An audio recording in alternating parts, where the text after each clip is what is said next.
Buenos días a todos. Y me tomé el día de hoy para compartir algo de parte de Dios para todos nosotros. Bien, estoy en el libro de el Evangelio según San Juan, capítulo 12, versículo 1. Y dice, 6 días antes de la Pascua, vino Jesús a Betania, donde estaba Lázaro, el que había estado muerto y a quien había resucitado de los muertos. Y le hicieron allí una gran cena. Marta servía y Lázaro era uno de los que estaban sentados a la mesa con él. Entonces María tomó una libra de nardo puro, de mucho precio, y ungió los pies de Jesús, los enjugó con sus cabellos, y la casa se llenó del olor del perfume. Entonces uno de los discípulos que estaba ahí, Judas, dijo, hijo de Simón, el que después iba a entregar a Jesús, ¿por qué este perfume no fue vendido por 300 denarios y damos el dinero a los pobres? A lo cual Jesús le contestó, no porque se cuidara de los pobres o descuidara a los pobres, sino porque era ladrón. Perdón, pero dijo esto no porque Judas cuidara a los pobres, sino porque era un ladrón que tomaba de la bolsa. Y Jesús le contestó, déjala, para el día de mi sepultura guardado esto, porque a los pobres siempre los tendrán con ustedes, mas a mí no siempre me van a tener. Pensaba yo un poquito en la relación de intimidad que tendría Jesús con la familia, Lázaro, Marta y María. No tengo claro cómo es que llegaron a ser amigos, pero bíblicamente vemos que podía llegar él a la casa de Marta, de María, de Lázaro, a la casa de estos tres hermanos, ¿verdad? Y estar como en su propia casa, antes de que muriera Lázaro, cuando muere Lázaro y es resucitado, y ahora en esta ocasión. Y en esta ocasión, por lo menos, el hecho de que cene Jesús en la casa de ellos, pues tiene cierto significado cultural para los judíos, es un buen momento para la plática, el buen momento para conocerse o para dialogar, para convivir como familia, era precisamente el de la cena. De ahí que en Apocalipsis 3:20 se hable precisamente de este punto, ¿no? He aquí yo estoy a la puerta y llamo, si alguno abriere, entraré y cenaré con él y él conmigo. Y esta frase de cenaré con él y él conmigo habla precisamente de ese tiempo de intimidad como familia, como amigos, como un núcleo muy cerrado. Y eso es lo que estaba pasando en ese momento ahí en la casa de Lázaro. Allí estaban los tres hermanos, cada uno con los dones o cada uno con el propósito de Dios para su propia vida. Veo a una Marta, como siempre, ¿verdad? Sirviendo. Y qué bueno, porque eso nos deja también un modelo para mí de lo que puede ser mi vida en relación con Jesús. ¿Qué? Una vida de servicio, una vida de atención. Pero ojo, Marta estaba sirviendo a Jesús, también a los que estaban a la mesa. Y a mí en lo personal eso me dice, ojo, hay que servir al Señor, tanto como servimos en la congregación. No es que Marta en un momento dado no hubiera aprendido la lección de estar afanada, pero tenía el don de servicio. Tal vez hoy diríamos, era una diaconisa, era una persona cuyo corazón y cuya pasión era atender, servir al Señor, pero también a todos los que con él estaban en la mesa. Lázaro dice estaba sentado a la mesa y ya no se menciona nada más de él.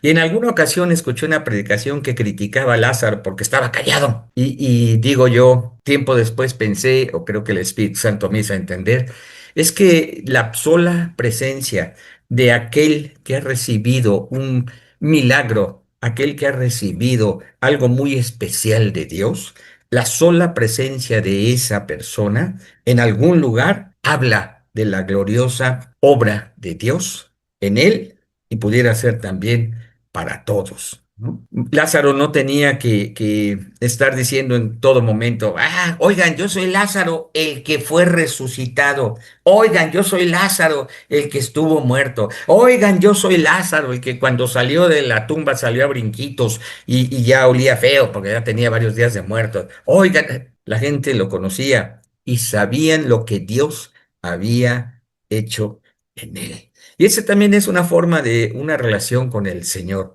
Ahora mira, estar sentado a la mesa con Jesús habla otra vez de relación y de intimidad, de una manera en la que él tenía su amistad, su propia forma de relacionarse.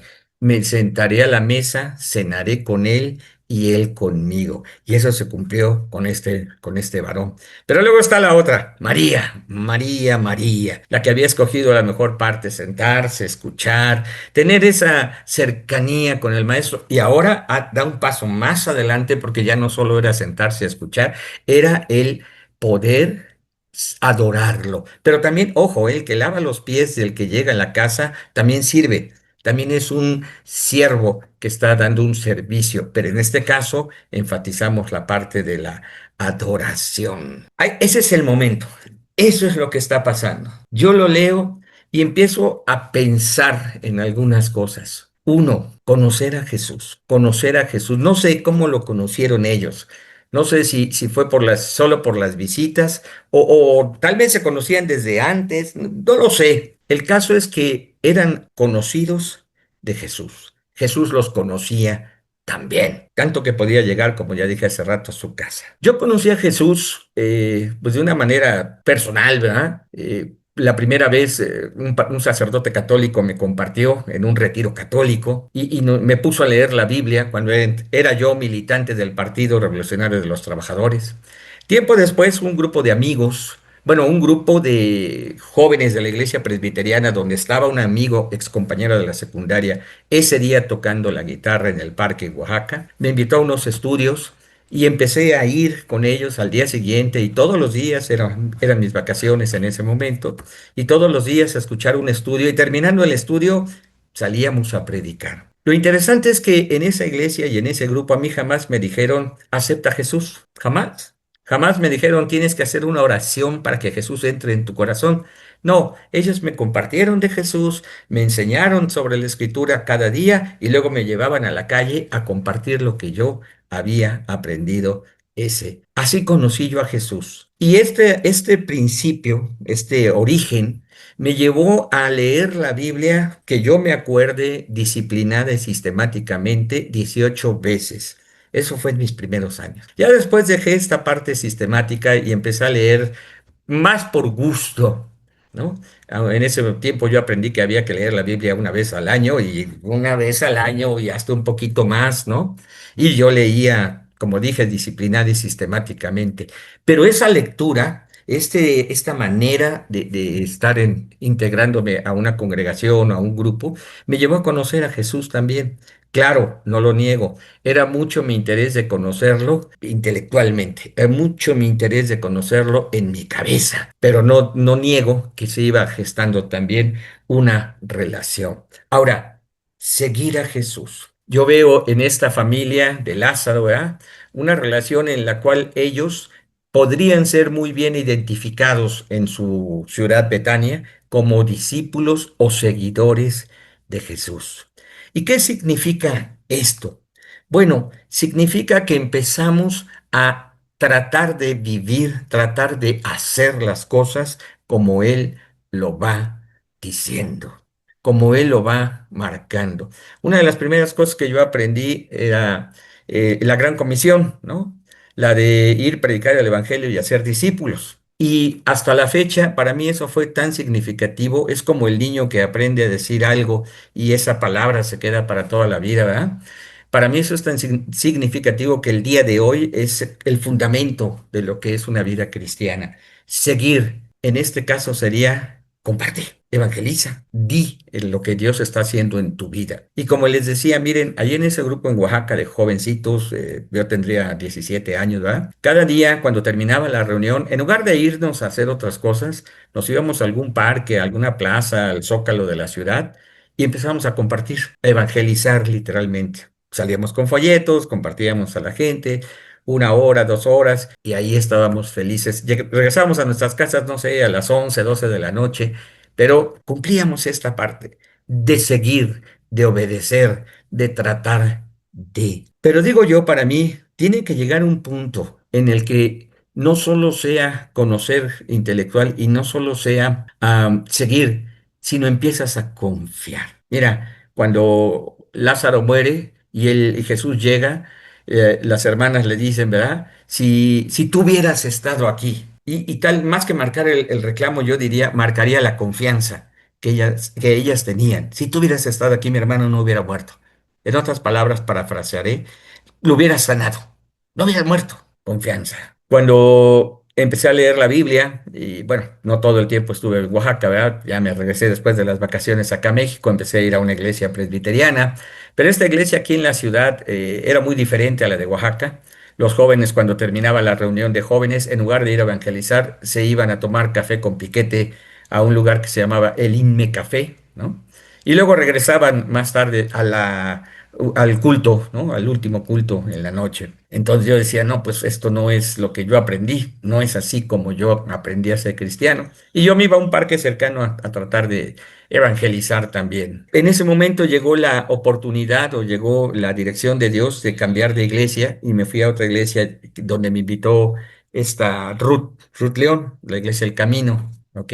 Y hablando de confiar, pues yo lo único que había hecho hasta ese momento era evangelizar, porque ni siquiera puedo decir que discipular, ¿no? Pero llego a esa iglesia y el primer domingo que llego, la hermana que estaba dirigiendo la iglesia de niños me invita a quedarme como maestro y director de la iglesia de niños.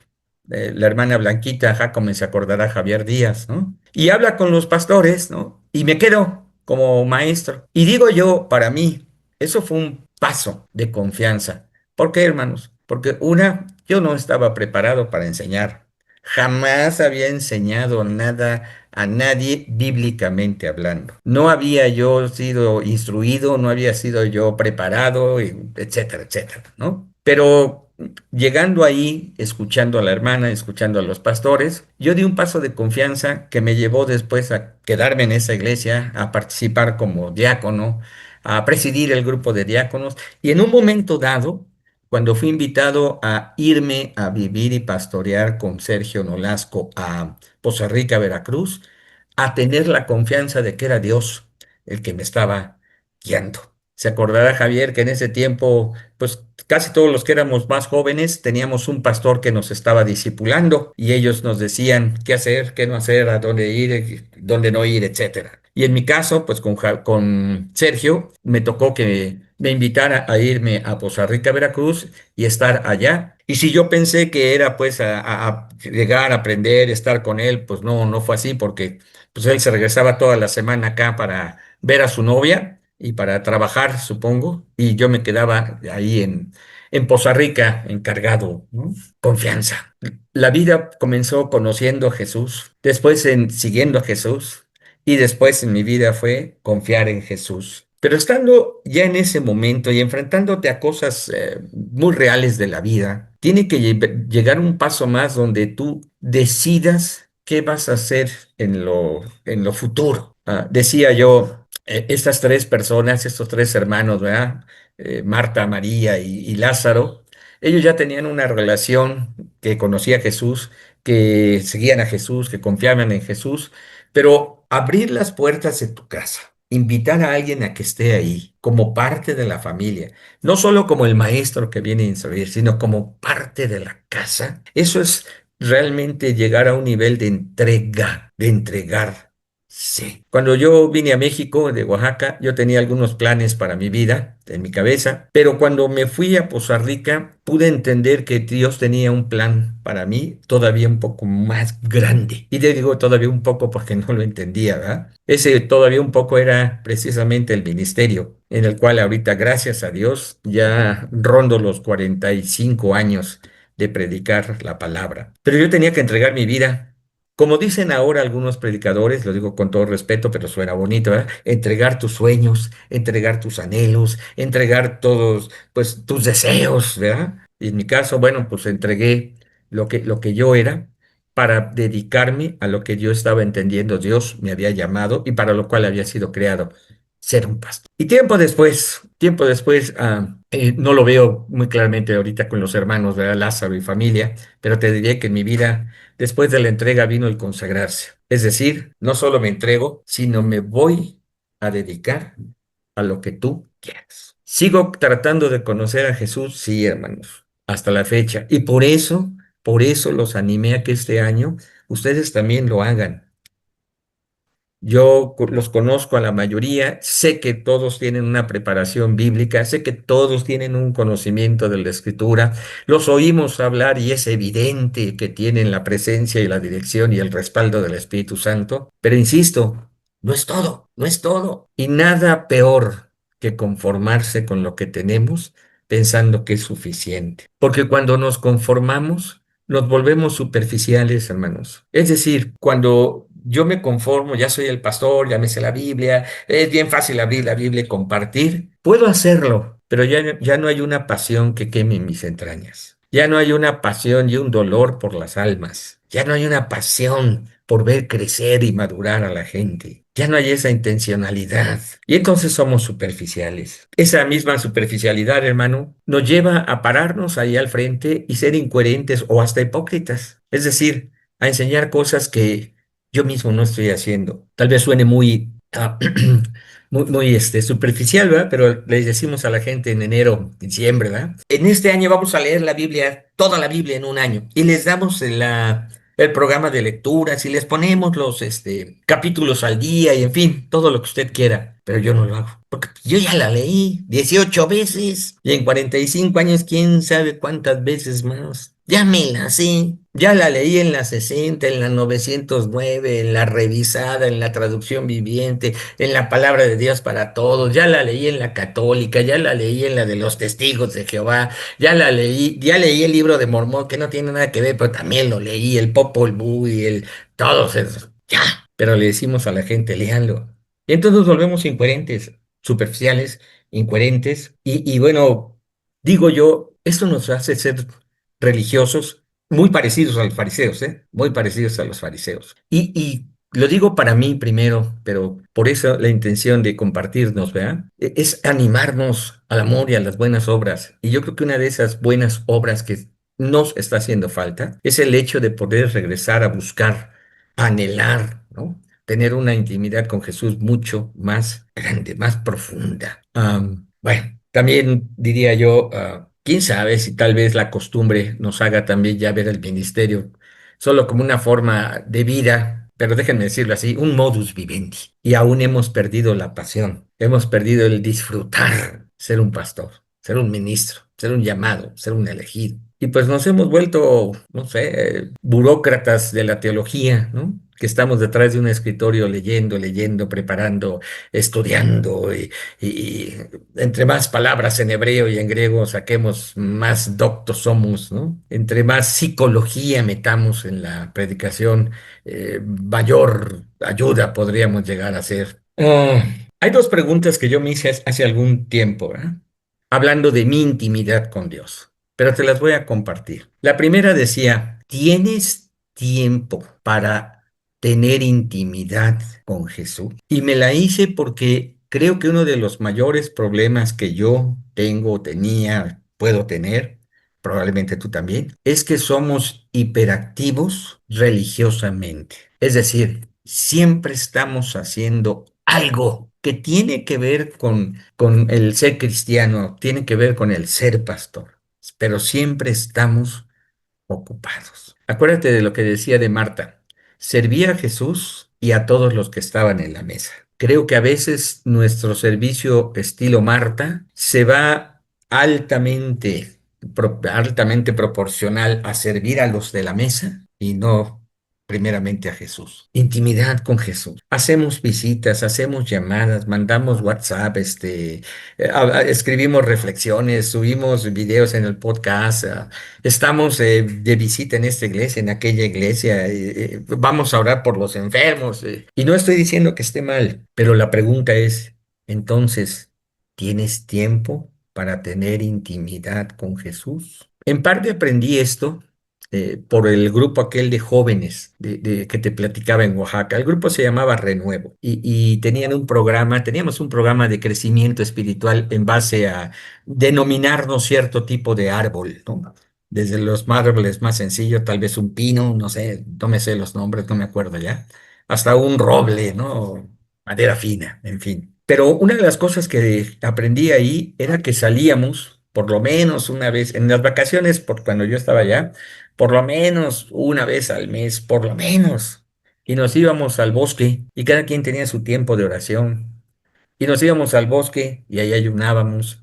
Recuerdo que mi primer ayuno salimos en tren de Oaxaca a una población, a ver si ahorita me acuerdo el nombre. Viajamos como 3, 4 horas, luego caminamos como 8 horas en la sierra y llegamos a un campamento de la iglesia presbiteriana y ayunábamos 3, 4, 5, 6, 7 días. Y lo único que hacíamos era ir a leer la Biblia e ir a orar, pero tenías tu tiempo con el Señor. Hoy digo yo, Eliud, tienes tiempo. Juan Carlos, tienes tiempo. Betty, Javier, Oseas, entre todo lo que haces en tu agenda impresa o digital, ¿no? Entre todas las horas del día, tienes el tiempo. Solo digo para mí, es un cuestionarme. Ojo, no seas ni superficial ni incoherente para mí. Pero la otra pregunta era, ¿y tienes ganas? ¿Y tienes ganas, Eliud, honestamente? ¿Tienes ganas de tener tiempo de intimidad, mayor intimidad con Jesús? ¿Tienes ganas? No sé tú, pero para mí estas dos preguntas me han pegado, no ahorita, por años, por años. Y son parte de la razón por la que dejé de leer la Biblia así con disciplina y sistemáticamente. Porque llegó el momento en el que era un leer, leer, pero por leer, leer por aprender, leer por saber, leer por conocer, ¿no? Leer, memorizar. Pero no era un leer para escuchar a Jesús. No era un leer creyendo que el Espíritu Santo me estaba guiando y hablando. No era un leer para conocer al Padre como un hijo que quiere confiar, entregarse o consagrarse a Él. Era un leer porque era una disciplina. No era mala, pero no era lo mejor. ¿Tienes ganas? ¿Tienes ganas tú también? Sé que de alguna manera para algunos este tiempo es bueno, pero como que no me han captado, o tal vez yo no he sabido transmitir, ¿verdad? ¿Por qué reunirnos? ¿Por qué escuchar quién es Jesús? ¿Por qué escuchar qué hizo Jesús? ¿Por qué escuchar qué dijo Jesús? Pueden hacer de nuestra vida algo mejor. Para mí Jesús pasó de ser el revolucionario que ayudaba a los pobres a ser un día de verdad el Señor de mi vida y tiempo después mi Salvador. Pero no me quedé ahí, porque tal vez esas sean las mejores maneras de definirlo, ¿no? Cuando recién conocemos o somos conocidos por Él. Pasó a ser mi maestro, pasó a ser mi abogado todas las veces que yo he pecado, pasó a ser, ¿verdad? El que me moldea día con día, pero también pasó a ser el que me dejó con alguien acompañado todos los días, igualito a él. Y en un momento dado, ya tiene algunos años, entendí que pasó a ser mi mejor amigo. Cuando yo llegué a ese punto, entendí que mi relación con Jesús iba más allá. Jesús podía estar entrando en mi vida todos los días a cenar conmigo y yo con él. Yo podía servirlo a él y servir a los de la mesa. Yo podía estar sentado junto a él durante la mesa porque he recibido tantas cosas como el privilegio de estar sentado con él, ¿verdad? Y lo estaré por la eternidad. Yo podía ser también quien le sirve, quien le adora, como enjugando sus pies, pero yo quería tener intimidad, ser un amigo. Y ustedes me han escuchado muchas veces usar esta palabra para referirme a Jesús con nosotros, pero también entre nosotros, porque creo que nada define mejor, por lo menos en el español, el amor fraternal que la amistad. No hay otra cosa que nos haga entender mejor el amor fraternal, que uno ponga su vida por sus amigos. Sé que decía yo hace rato, ¿verdad?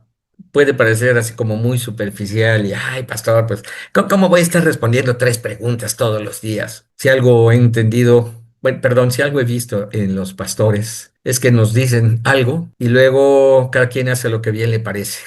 No sé si eso les recuerda algo. Es bíblico, ¿eh? Eso de que cada quien haga lo que bien les parece es bíblico, pero no es bueno. Pero no es bueno, porque entonces, ¿cómo creceremos en unidad si cada quien jala para donde quiere? También he aprendido que no soy ¿cómo se llama?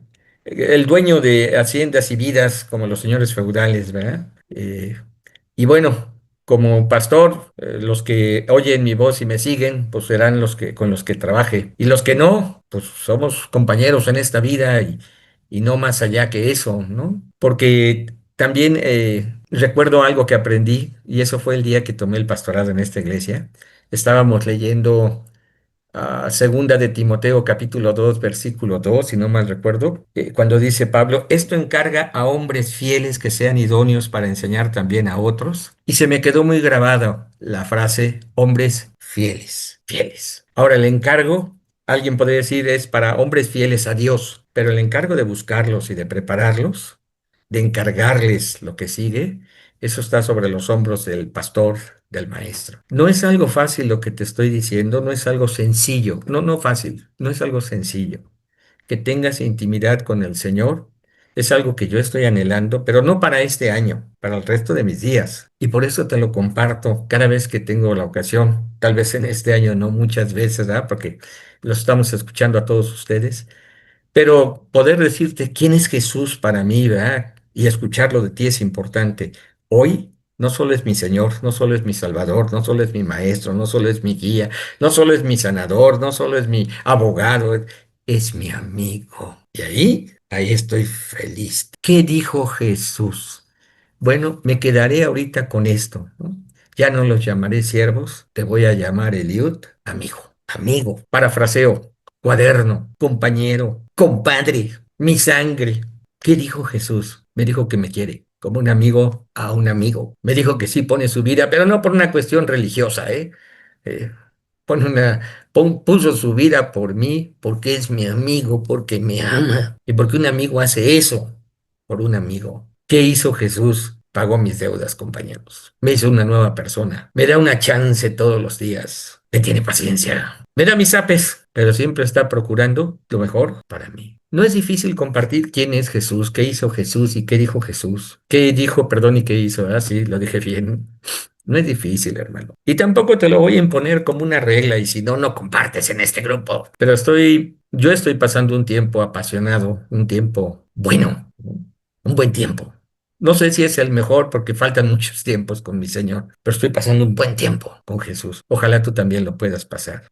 El peligro es la costumbre, lo emocionante es la intimidad con Jesús. Padre, gracias por dejarme compartir algo de lo que yo también estoy viviendo y ojalá sea tu Espíritu Santo el que ponga ese mismo anhelo y ese mismo fuego en cada uno de los que han podido conectarse hoy y escuchar. Yo te agradezco, Señor, que hoy me toque o me des la oportunidad de compartirlo y pongo en tus manos a quienes se conectan y a quienes se conectaron y a quienes verán este video después. Ojalá todos podamos llegar a una mayor intimidad día con día contigo. Guíalos por tu Espíritu, conociendo a Jesús. Amén y amén.